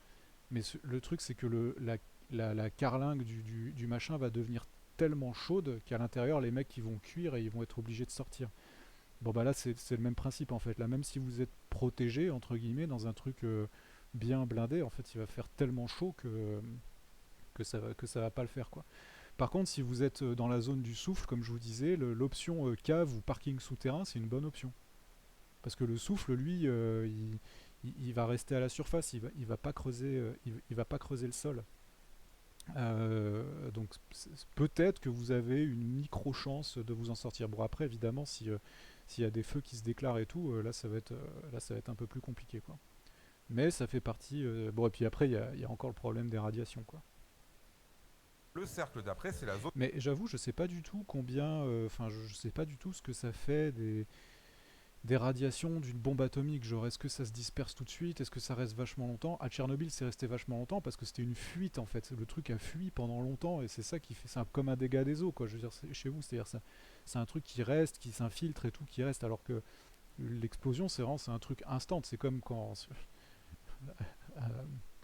on fait ce qu'on veut de cette métaphore, mais genre si vous avez une fuite de votre lave-linge, bon bah vous avez une énorme flaque d'eau, qui arrive là où il y a le lave-linge, mais bon c'est fini, quoi, ça s'infiltre pas, ça va pas être une fuite en continu.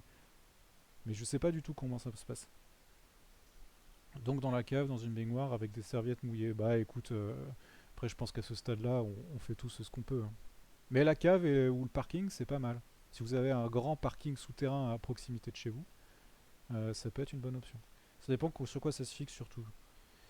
Effectivement, Hiroshima et Nagasaki ont pu être repeuplés et pas Pripyat.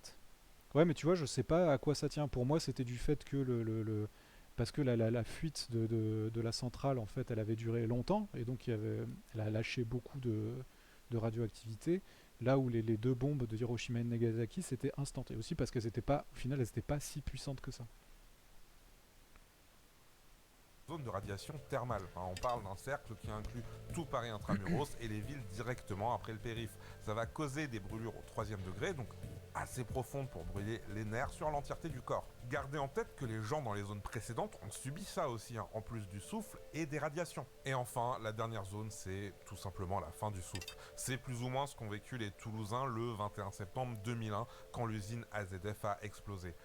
Des infrastructures endommagées, des vitres qui explosent, des blessures plus ou moins graves. C'est pas le pire dans cette situation, mais je pense que vous avez quand même pas envie d'être là. Si l'explosion se fait au sol, bien évidemment, faut rajouter le vent qui va irradier dans sa direction sur une distance d'environ 200 km. Sans compter le fait que l'eau...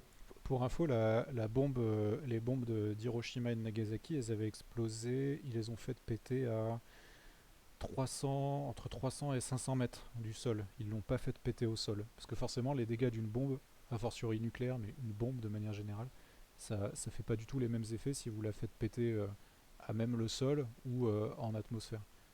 Si vous la faites péter un peu en altitude, l'effet de souffle va être beaucoup plus puissant, et ça va avoir une aire d'effet beaucoup plus importante. Et donc, les pluies seront contaminées. Par exemple, j'habite à une centaine de kilomètres de Paris. Si ça touche le sol et que le vent souffle vers chez moi, ça va pas le faire. C'est notamment le vent qui a fait que le nord de l'Europe a été 10 fois plus irradié que le sud suite à l'accident de Tchernobyl. Ça, c'est une fake news, hein. Franchement, le nuage, on sait qu'il s'est arrêté à la frontière. Blague. Ça se fait pour les bombes conventionnelles aussi. Oui, bien sûr. Une bombe conventionnelle qui explose, en fait, si ta bombe, tu l'as fait péter un peu au-dessus de sa cible, en fait, l'effet de souffle va être très important, et notamment le corps de la bombe, il va disperser plein de shrapnel. Donc ça va avoir un effet antipersonnel assez important, mais ça va pas faire trop de dégâts sur les structures. Par contre, si elle explose au sol ou un peu après, tu vois, par exemple, imaginons que tu as un bâtiment, mais en fait, ce qui t'intéresse dans le bâtiment, c'est un bâtiment de 3 étages, mais ce qui t'intéresse, c'est le 2e étage. Et ben en fait, ta bombe, elle va exploser, genre, je sais pas, une demi-seconde après avoir touché le sol, c'est-à-dire quand elle sera au 2e étage. Et donc, elle va faire des dégâts surtout dans le 2e étage. Et donc, elle va percer le béton ou le ciment, ou peu importe ce que c'est, et donc elle va faire un dégât qui est plus localisé. Ça dépend aussi de la source et de la type de radiation dans la combustion d'une centrale nucléaire qui est prévue pour durer... Oui, ça après, j'avoue, c'est des trucs que je maîtrise moins. Globalement, on est d'accord que ça fout les boules. Maintenant, imaginez ça fois 100, fois 1000, voire fois 10 000, et ça à l'échelle de la planète. En 1945... Ouais, ça, à l'échelle de la planète, c'est... En fait, ouais, c'est pour ça qu'en fait, en admettant que la Russie décide de frapper l'Europe avec des armes nucléaires, en fait, s'ils le font, ça sera une frappe massive, comme on l'a dit tout à l'heure avec l'exemple du Russe, là, qui s'attendait à voir une pluie de missiles arriver sur lui. En fait, si la Russie annihiler l'Europe, c'est pas dans l'intérêt de la Russie. Alors je sais qu'il faut faire très attention avec ce truc de est-ce que c'est son intérêt, c'est pas son intérêt. Si vous avez suivi un petit peu les prémices de la guerre en Ukraine, vous vous rappelez peut-être qu'à l'époque, il y avait pas mal de commentateurs qui disaient non, mais ce n'est pas dans l'intérêt de la Russie d'envahir l'Ukraine. En fait, si, c'est juste, c'était... Et du coup, quand elle a envahi l'Ukraine, tout le monde s'est dit ah mais Poutine n'est pas rationnel et tout. Si, Poutine est rationnel. Il est rationnel, mais avec sa rationalité à lui, c'est-à-dire que dans sa politique, son idéologie, il pense que l'Ukraine est russe, et donc l'Ukraine doit revenir à la Russie. Et pour ça, il est prêt à sacrifier énormément. Il est prêt à mettre très très cher sur la table pour récupérer l'Ukraine. En fait, c'est pas de l'irrationalité, c'est juste une rationalité que beaucoup de gens en Occident, en Europe, ont eu du mal, ne voulaient pas comprendre.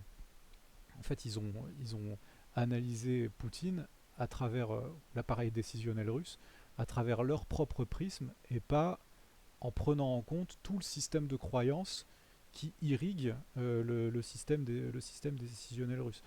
Bref, ce que je voulais dire, c'est que la Russie, elle veut pas d'une Europe morte. Elle veut une Europe à sa botte pour pouvoir faire ce qu'elle veut. En fait, c'est une logique impériale. C'est une logique impérialiste. Elle veut en gros l'Europe, elle veut pouvoir en disposer un peu comme elle veut et pouvoir négocier avec nous, nous imposer en gros des échanges qui soient très défavorables pour nous, en tout cas très déséquilibrés en la faveur de la Russie. Et donc la Russie, une Europe complètement vitrifiée, ça ne l'intéresse pas. Alors peut-être que dans un cas dans un cas particulièrement extrême où elle estimerait que l'Europe est une menace directe à sa survie, bon là peut-être et qu'elle le pense sérieusement, je veux dire, peut-être que là on rentrerait dans une autre dimension. Mais bon, on le voit avec les dispersions de la radioactivité. Une Europe saturée de bombes nucléaires, ça serait de la radioactivité qui potentiellement reviendrait chez eux et qui au final les affecterait aussi. Et puis ça serait des pays dont ils auraient, tout leur intérêt, leur politique impérialiste envers l'Europe perdrait de son sens. Donc la Russie, si vous voulez, c'est un acteur extrémiste, c'est un acteur violent, mais il n'est pas suicidaire. La Russie, elle est pas suicidaire, c'est pas encore, on va dire, le Troisième Reich ou même les Japonais dans les derniers mois de la Seconde Guerre mondiale. Les acteurs rationnels, c'est Sceaux années 2000. Ouais, mais en fait, c'est parce que tous les dirigeants n'ont pas forcément la même rationalité. Pendant très longtemps, l'URSS réfléchissait sérieusement à déclencher un conflit nucléaire parce que dans sa tête, dans la logique, alors je sais pas, je vais employer énormément de raccourcis, mais dans la logique marxiste-léniniste, un conflit, une guerre nucléaire verrait forcément la victoire du socialisme sur le capitalisme. Mais parce que c'était leur système de pensée qui était comme ça, quoi. Après, ça demanderait déjà à s'intéresser au... Ouais, voilà, je vais pas... Là encore, c'est pas du tout mon domaine de spécialité. J'ai pu lire 2-3 trucs là-dessus et c'est hyper intéressant, mais là, on s'écarterait quand même pas mal du sujet de la vidéo. Et je parle pas de notre compréhension. Bah ouais, mais la Chine, en plus, c'est hyper fermé. Genre, on a énormément de mal à lire le logiciel de prise de décision chinois.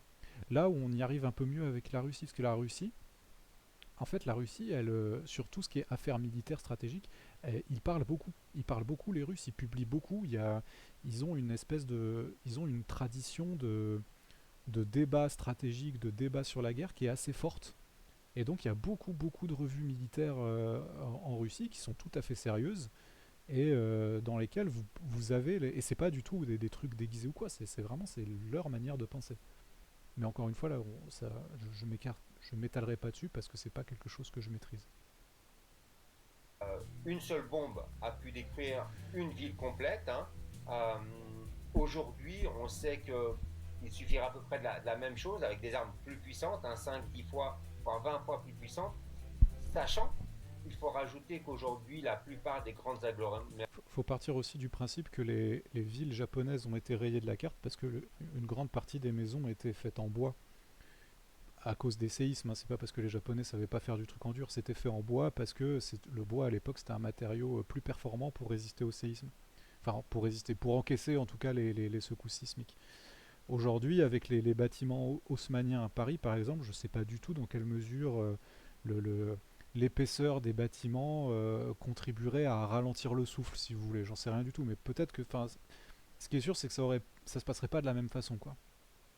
Mais cette image de Hiroshima et de Nagasaki complètement rasées, ça joue beaucoup sur nos perceptions. Bon, après, je dis pas que ça serait pas catastrophique chez nous, mais ça serait peut-être un peu différent. Mais bon, ça serait de toute façon sacrément problématique, on va dire. Je dirais occidentale, c'est quand même là où il y a le plus de chances que se réalise une guerre nucléaire. À proximité se situe aussi un ensemble de complexes pétroliers, chimiques, nucléaires, civils, qui vont décupler ça, il a raison. conséquences de cette explosion d'armes. Ça, il a raison. Il y aurait un effet de réaction en chaîne qui est de système et tout, qui est extrêmement difficile à anticiper. Là où je suis moins d'accord avec lui, c'est quand il dit que c'est que chez nous qu'il y a le plus de probabilité de guerre nucléaire. Bon, entre l'Inde et le Pakistan, c'est pas déconnant non plus, quoi. Ou même entre la Corée du Nord et ses voisins dans le secteur. Encore une bonne raison de végétaliser les rues. Bah oui. En parlant d'infrastructure, la centrale nucléaire la plus proche de Paris est à un peu plus d'une centaine de bornes. Dans le cadre d'un seul champignon, c'est rassurant. Dans le cadre où il y en aurait une tétrachier, c'est à 20 minutes de chez moi. Ils distribuent des pastilles d'iode des fois d'ailleurs, hein, vu qu'on a rallongé sa durée de fonctionnement. Lol. Dans le cadre d'un scénario entre une guerre nucléaire entre l'Inde et le Pakistan, donc l'usage de 100 à 200 armes nucléaires, plusieurs centaines de millions de morts entre ces deux États, mais la conséquence directe, c'est une famine à travers le monde entre 2 et 3 milliards d'habitants.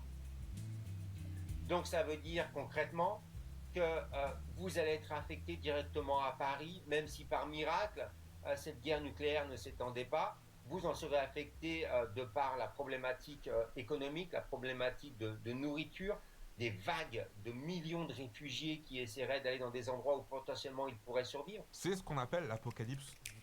Et c'est plus ou moins le seul résultat possible à l'utilisation de champignons. Même si vous êtes en Antarctique, le résultat sera le même. On est tous foutus. C'est pour ça qu'au lendemain de la destruction d'Hiroshima et Nagasaki, des organisations demandant l'abolition des armes ont vu le jour. Quand Robert Oppenheimer, après le premier test de champignons de l'histoire, se dit il sait très bien ce qu'il vient de déclencher, et il sait très bien ce qui va se passer 3 semaines plus tard. Bon, il le savait depuis le début, et ça l'a pas empêché de participer, mais bon... Après, qu'est-ce qu'on peut y faire ? Désaffecter nos stocks veut pas dire que les autres pays le feront aussi, loin de là même.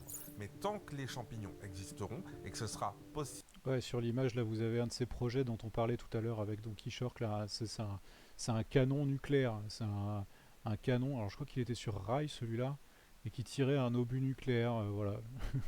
Pourquoi pas, hein. De s'en servir. C'est toute l'humanité qui est à risque. J'aimerais pouvoir vivre dans un monde où personne n'a d'armes qui peuvent littéralement tous nous faire disparaître en quelques minutes, où on les aurait interdites et où tout le monde respecterait cette interdiction. Mais vous vous rappelez le traité pour l'interdiction des armes fongiques dont j'ai parlé au début là, pour lequel l'ICANN a eu le prix Nobel de la paix ? C'est justement les pays qui ont ces armes qui ont refusé de le signer. Dans un contexte où la Corée du Nord fait régulièrement des essais de lancer de missiles en direction du Japon, où la Russie et la France viennent de présenter leurs nouveaux missiles, où l'Inde et le Pakistan sont au bord de la guerre ouverte tous les 2 jours, où les États-Unis parlent de relancer leurs essais d'armes nucléaires. Non mais dis-toi, Dave, on lançait tout et n'importe quoi, hein, dans le nucléaire dans les années 50. Il y avait même des avions qui étaient équipés de roquettes nucléaires qui devaient tirer au milieu des raids de bombardiers. Il y avait ce genre de truc aussi.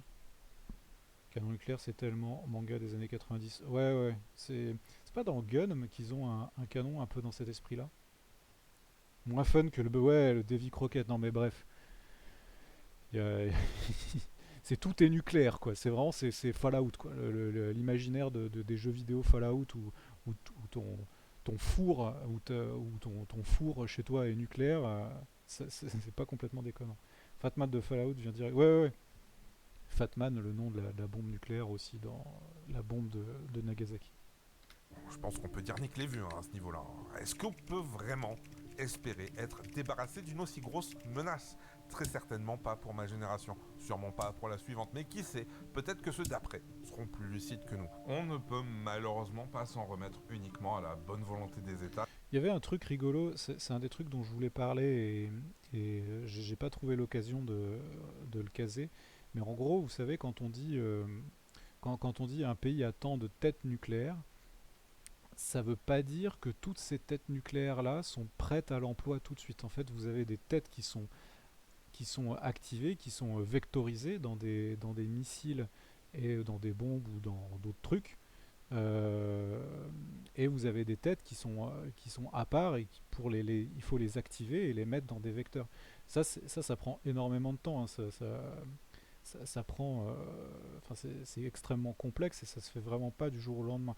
Bon après, les États-Unis, je sais pas, ils ont 4000 têtes et il y en a 3000 qui sont vectorisées. Donc si vous voulez, ça fait pas énormément de différence. Après, vous en avez qui sont dans des bases, d'autres qui sont dans des dépôts et donc qui demandent un petit traitement avant d'être réactivés. Donc ça aussi, ça prend du temps. Mais bon, c'est pareil. Même si, admettons qu'à la fin, il te reste 1000 têtes nucléaires, bon bah c'est assez. Je pense que c'est suffisant pour déclencher l'apocalypse. Mais ce qu'il y a d'intéressant aussi, c'est que les têtes nucléaires, c'est comme n'importe quelle charge explosive, ça a une durée de vie. C'est-à-dire qu'une tête nucléaire, au bout d'un certain temps, elle va être considérée comme bonne de guerre, et puis après, elle va être considérée comme plus bonne de guerre. C'est-à-dire qu'on n'est plus capable d'assurer son... C'est-à-dire qu'on n'est plus capable de garantir qu'elle va bientôt... qu'elle va exploser quand on va la lancer. Et donc il faut renouveler son stock. Et les États-Unis ont eu un énorme problème avec ça. Moi je me rappelle dans les années 2010, je voyais passer des bulletins de la je crois que c'est Federation of American Scientists.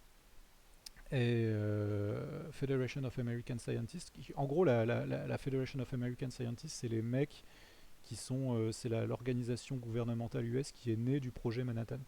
Et en fait, ces gars-là, ils s'inquiétaient du fait que, non mais en fait, les États-Unis doivent impérativement commencer à enclencher le renouvellement de leur arsenal nucléaire, parce que sinon, on ne pourra juste plus les utiliser. Et c'est sous Biden qu'ils ont décidé le renouvellement de ces armements nucléaires-là. Donc c'était en 2023. Mais vraiment, il y avait une vraie situation critique. Il y a eu une vraie situation critique avec les armements nucléaires américains. C'est-à-dire que les scientifiques s'alarmaient du fait que, mais est-ce qu'on va bien pouvoir, est-ce qu'on va être capable de renouveler nos stocks? Et ils l'ont fait. Et nous, en France, on a un truc pour ça. On a un truc qui s'appelle le laser mégajoule, qui permet de simuler des explosions nucléaires et qui donc nous permet de moderniser nos têtes. Sans avoir à faire des essais, parce que ça simule des essais nucléaires. Et les Américains ont développé ça aussi. Et les Russes, les Chinois, je sais que c'est en cours, mais je sais pas où ça en est. Ouais, laser mégajoule, c'est fou, hein. Et ce truc-là, et c'est une des raisons pour lesquelles on a relancé les essais. Chirac a relancé les essais nucléaires en 95, c'est parce qu'il fallait aux scientifiques français des mesures supplémentaires pour pouvoir finaliser les plans de ce laser mégajoule. C'est pour ça qu'ils ont fait les tests. C'est une des raisons pour lesquelles ils ont fait les tests en 95. Donc voilà, on a un petit simulateur d'explosion nucléaire et c'est grâce à ça qu'on n'a plus besoin de faire de tests et qu'on peut moderniser nos trucs. Mais c'est tout ça pour vous dire que les armements nucléaires, ça se renouvelle. C'est comme les munitions normales, quoi. Une munition conventionnelle, ça a une durée de vie et au bout d'un moment, ça marche plus, quoi. C'est quoi raisonnablement le risque de terrorisme nucléaire? Qu'un groupe terroriste puisse avoir une bombe atomique, une charge nucléaire bonne de guerre, c'est quasi nul. Par contre, après, effectivement, le risque qu'il y ait un attentat sur une centrale et tout, ça existe. Maintenant, je pense que c'est un peu éloigné, mais c'est un risque qui existe. Après, les centrales nucléaires, la partie, en tout cas en France, les centrales nucléaires, c'est quand même bien durci, quoi, comme truc, hein. C'est une centrale nucléaire, même en théorie, même si tu craches un avion dessus, ça reste, quoi. Ça peut encaisser le crash d'un avion. Dont les dirigeants ont de moins en moins de tabous à parler de l'usage d'armes nucléaires. L'effort, il doit être... Ouais, les Russes, tous les 6 mois, ils disent qu'ils vont utiliser l'arme nucléaire, par exemple. Tous les 6 mois. Mais bon, c'est peu probable. En l'état actuel, là, c'est quand même peu probable qu'ils le fassent.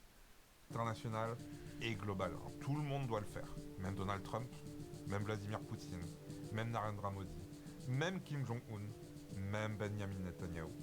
C'est pas gagné, quoi. C'est pas rassurant en vrai que j'ai cité les 3/4 des dirigeants de pays qui ont des armes nucléaires en mode c'est des gens qui voudront pas écouter, tu vois. J'ai pas de solution, je prétends pas en avoir, je prétends pas non plus être objectif, Je pense que ça se voit. En fait, il n'y en a pas des solutions. La solution, c'est le jour où on aura trouvé quelque chose qui sera plus efficace pour assurer notre sécurité que l'armement nucléaire, eh ben on abandonnera les armes nucléaires.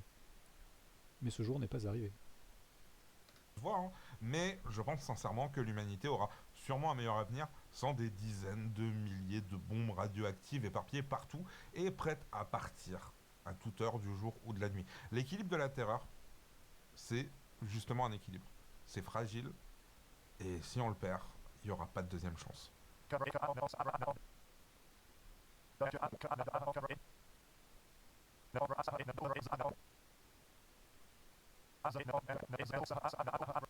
Ouais, ça c'est ça si vraiment on était dans une situation comme ça, la consigne du gouvernement, ça serait rester chez vous quoi. Mais surtout ne pas aller vous balader sur les routes. Ça serait vraiment rester chez vous.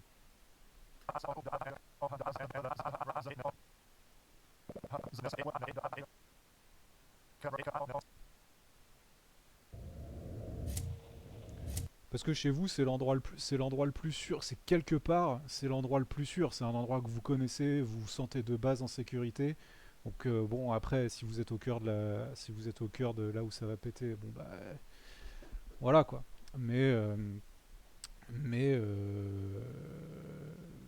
c'est dans ce genre de cas, c'est préférable de rester chez soi quoi. Elle est finie la vidéo? Où il y a une scène post-crédit.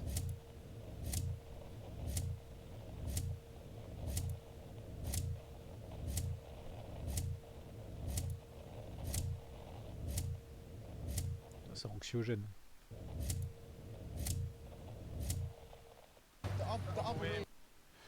Ok, bon, et bah écoutez, c'était pas mal. Je sais pas ce que vous en avez. Enfin, c'était pas mal. La vidéo de Dave était effectivement très bien. Je sais pas si j'ai pu raconter tout ce que je voulais raconter. Attendez, je vais vous mettre autre chose. Tac.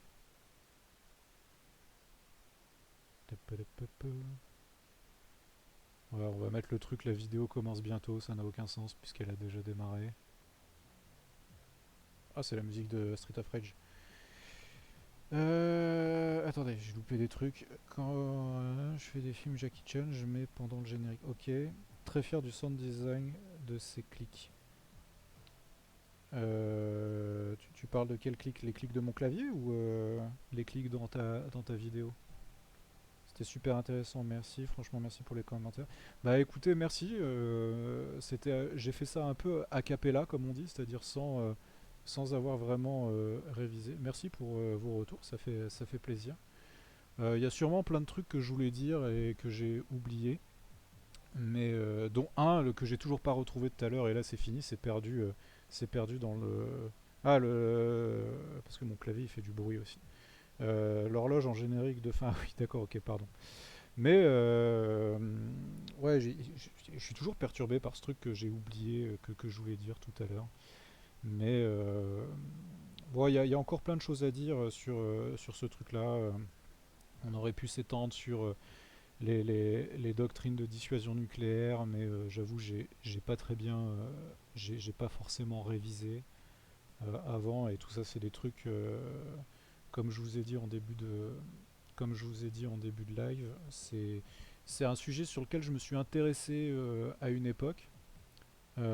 Sans être spécialiste, mais quand je vous parle de il y a une époque, c'est genre il y a un peu plus de 10 ans quoi. Donc je vous avoue que tout n'est pas encore tout ça n'est pas non plus de première fraîcheur.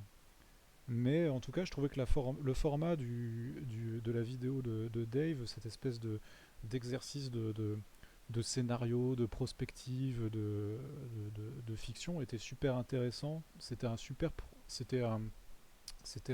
produit de base pour pouvoir un peu tirer des pelotes à droite à gauche et essayer d'amener quelques précisions sur deux trois choses sur comme je disais voilà, la dissuasion nucléaire, comment ça fonctionne, le rôle central du président de la République là-dedans, un raid nucléaire. Alors moi je peux pas vous dire comment ça fonctionne un raid nucléaire, mais des petits trucs auxquels on pense pas forcément quand on connaît pas ça, où on se dit ouais ok le nucléaire, hop on appuie sur un bouton, ça part. Non, c'est plus compliqué que ça. Il y a toute une montée en puissance et tout, et c'est pas quelque chose qui se fait, c'est pas quelque chose qui peut se faire du jour au lendemain. Ça demande ça demande beaucoup de mise en place en amont. Et aujourd'hui, sur le risque d'un conflit nucléaire, je suis pas certain que. Honnêtement, je pense pas. Honnêtement, je pense pas que ça soit dans l'ordre de l'envisageable à un horizon visible, mais mais le risque n'est jamais nul, parce que de fait, les armes existent. Et donc à tout moment, il y a un des acteurs de ce jeu-là qui, pour une raison ou pour une autre, se dit tiens, je vais utiliser les armes nucléaires. Sache que c'est toi qui m'as inspiré. Ah ouais, le format de cette vidéo, à force que tu te plaignes du storytelling sur... Oh, je me plains pas tant que ça du storytelling, si. Ah ouais, je me plains du storytelling sur YouTube, franchement, je sais plus. Je passe mes journées à me plaindre, de toute façon, je fais comme tout le monde sur les réseaux sociaux, je me plains de tout. C'est juste que ça me fait... Et ouais, par exemple, tenez, par exemple. Ah, je crois que c'est ça que je voulais dire, mais je suis pas sûr. Regardez, là, récemment, on a eu deux exemples très intéressants de pays dotés. On a eu deux exemples intéressants de pays dotés de l'arme nucléaire qui se font attaquer sur leur sol par des pays non dotés. C'est l'Ukraine qui bombarde des installations en Russie, ou c'est l'Iran qui bombarde Israël. Donc deux pays non dotés qui attaquent des pays dotés, et ces pays dotés ne ripostent pas avec l'arme nucléaire. Et non seulement ils ne ripostent pas avec l'arme nucléaire, mais ils n'enclenchent pas la dialectique nucléaire. C'est-à-dire, ils ne se mettent pas dans une position où ils disent à l'autre non mais là mec, si tu continues à me faire chier, je vais te nuke la tronche, quoi. On n'est pas rentré dans cette dialectique-là. Alors que Margaret Thatcher l'avait fait pendant la guerre des Malouines. Pendant la guerre des Malouines, la première ministre britannique avait menacé l'Argentine, avait laissé entendre à l'Argentine que s'ils allaient trop loin, elle pourrait envisager d'utiliser l'arme nucléaire contre eux. Et ils l'ont un peu matérialisé, ce truc-là, les Britanniques, avec le raid des bombardiers Vulcan sur je sais plus quel port en Argentine, là, des bombardiers Vulcan qui étaient partis du Royaume-Uni pour aller bombarder je sais plus quelle installation portuaire en Argentine. Donc là, Margaret Thatcher avait enclenché la dialectique nucléaire, mais Israël et la Russie ne l'ont pas fait. Ils ont pas encore vraiment enclenché ce truc-là vis-à-vis de l'Ukraine ou vis-à-vis de l'Iran. Donc, on voit quand même qu'on est dans des pays, des États dotés qui sont quand même dans une certaine rationalité et qui disent pas ok, tu m'attaques, je te défonce à coups d'armes nucléaires. On voit bien que ça marche pas comme ça. C'est pour que l'arme nucléaire soit déclenchée, il faut quand même que on soit un petit peu dans une situation désespérée, parce que ce que je disais, c'est qu'un pays qui s'apprête à utiliser son arme nucléaire, c'est un pays qui fait un all-in, quoi. Il donne tout ce qu'il a. Et il joue sa vie, quoi. Il joue littéralement sa vie. Donc, attends, mais ça va passer en DMCA, ça. Enfin, DMCA, ça va passer en... Ça, je vais me faire emmerder pour les droits d'auteur avec du BB King, là. Voilà, écoutez, moi j'espère que ce petit format vous a plu. Comme je disais, c'était un peu une première pour moi de faire. On a fait 1h50, putain, je pensais pas que je ferais autant. 1h50 de compte sur une vidéo de base qui faisait quoi, 20 minutes. C'est pas mal, hein. Je pensais pas que je tiendrais aussi longtemps, mais je parle beaucoup et quand je parle, je vois pas le temps passer. Donc voilà, encore une fois, ravi, merci à tous ceux qui étaient là, qui ont réagi, qui ont un peu animé qui m'ont permis de rebondir et qui ont apporté des choses en plus par rapport à ce que je disais. C'était très chouette, ça a mis un peu de dynamisme dans le live. Je ne peux que vous recommander de suivre Dave Shake et son travail sur YouTube. Et je le dis pas parce que c'est un copain, mais parce que je le pense vraiment. Ces vidéos sont très chouettes, c'est très bien produit, c'est très clair, c'est amusant et et didactique en même temps, donc c'est très agréable à regarder, c'est très chouette, surtout qu'en ce moment la situation de ce que je comprends sur YouTube est un peu compliquée avec avec l'algorithme qui bully les petits youtubeurs.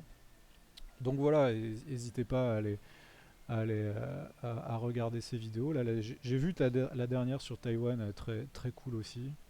Plus courte, hein, elle fait 6-7 minutes je crois. Mais voilà, est-ce que j'ai le droit de dire que un mec de gauche qui dit pas des dingueries sur les questions internationales, il faut prendre ou pas? Est-ce que j'ai le droit de le dire ou pas? Parce que bon, on va pas se mentir, hein, la gauche sur les relations internationales, c'est quand même stratégique, c'est un peu compliqué quoi. Donc voilà, bah, ravi que ça vous ait plu. Encore une fois, merci à tous et bah écoutez, la prochaine fois, la réactance, c'est moche. Ouais. Mais non, mais écoute, après, si j'ai une autre idée de vidéo react, alors peut-être pas forcément sur une de tes vidéos, hein, mais sur un truc sur lequel je me dis, ah là c'est cool, tiens, il y a moyen de réagir et de faire un petit truc sympa.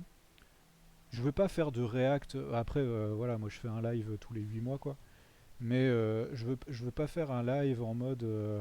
Tu sais, je veux pas faire un react en mode je réagis à chaud et en mode ah, ce qu'il dit c'est bien, ah, ce qu'il dit c'est pas bien, tu vois, ce qui est plus intéressant quand tu essaies d'apporter des trucs. Ce que j'ai essayé de faire ici, et après, apparemment ça vous a plu, donc tant mieux. Mais voilà quoi. Bah écoutez, je vous souhaite à tous une bonne soirée. Et puis merci d'avoir suivi ce live, merci à tous.